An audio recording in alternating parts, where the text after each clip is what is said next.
Balik lagi, kita akan belajar geografi lagi dengan materi baru, yaitu penjelasan tentang angin muson. Ya, angin muson, apa sih kok bisa dinamakan dengan angin muson?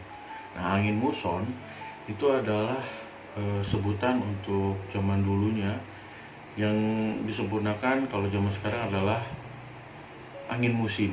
Ya, kita akan belajar ada dua angin musim, yaitu angin musim atau angin muson barat dan angin muson timur.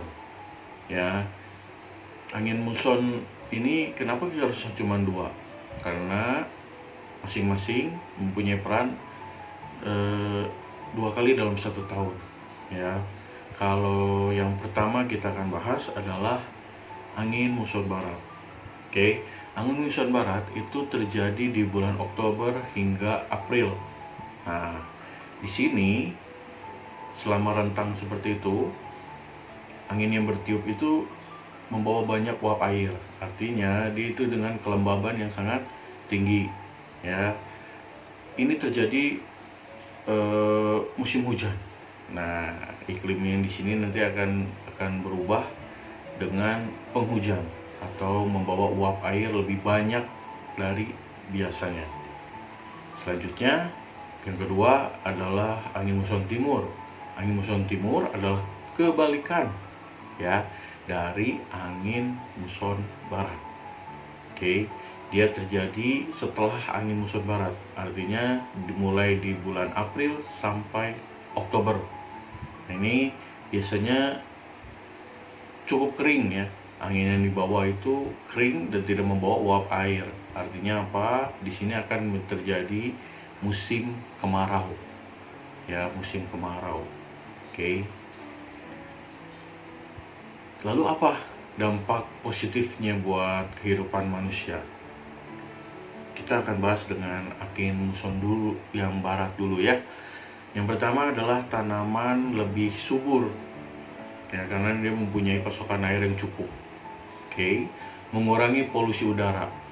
Untuk Indonesia ya, untuk di musim ini penghujan, polusi udara itu akan ditekan ya atau dikurangi. Oke. Selanjutnya yang ketiga adalah mengurangi resiko kebakaran hutan.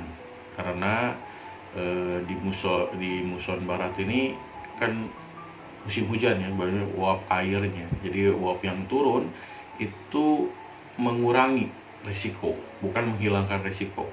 Oke. Selanjutnya untuk angin muson timur. Positifnya apa untuk Indonesia? Yang pertama, petani bisa panen dengan tenang. Artinya apa? Untuk muson timur, bibit air di tanaman itu tidak banjir gitu ya, tidak banjir. Jadi dia nanam, air cukup ya, pasokannya dari saluran irigasi. Yang kedua adalah pakaian menjadi cepat kering karena curah intensitas mataharinya panjang gitu ya. Nah, ini menguntungkan sekali untuk ibu-ibu cuci baju misalnya gitu ya. Selanjutnya yang ketiga adalah nelayan bisa melaut dengan tenang. Artinya apa? Di tengah misalnya lagi berlayar, tiba-tiba di tengah itu tidak hujan atau itu kan bisa menimbulkan ombak yang besar.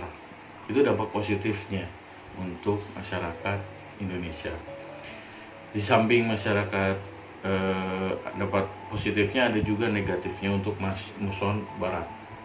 Yang pertama, itu akan menyebabkan demam berdarah. Itu meningkat penyakit di muson barat dengan munculnya penyakit baru, yaitu demam berdarah dari nyamuk. Karena nyamuk itu kan akan lebih cepat gitu ya berkembang biak. Yang kedua, menyebabkan tingginya risiko longsor. Ini kan pengikisan tanah, jadi air masuk dalam tanah itu menyebabkan erosi atau longsor. Yang ketiga dari dampak negatifnya adalah panen petani itu menjadi gagal. Itu yang tadi, disebabkan terlalu banyak air.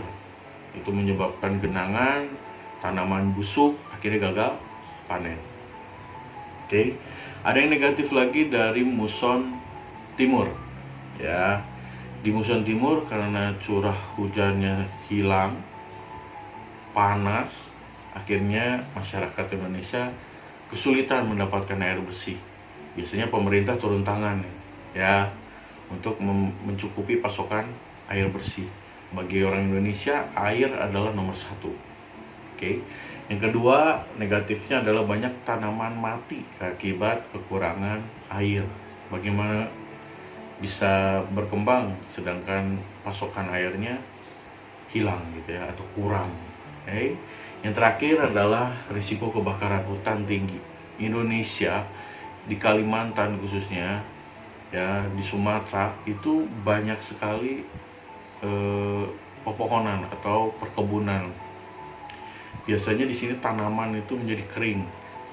Mereka susah sekali mendapatkan air, akhirnya tanaman kering, gagal panen. Akhirnya saking panasnya itu bisa membakar hutan yang kering tadi. Oke, ini adalah penjelasan dari muson barat, muson timur, dan juga dampaknya bagi manusia. Semoga memahami materi ini. Terima kasih.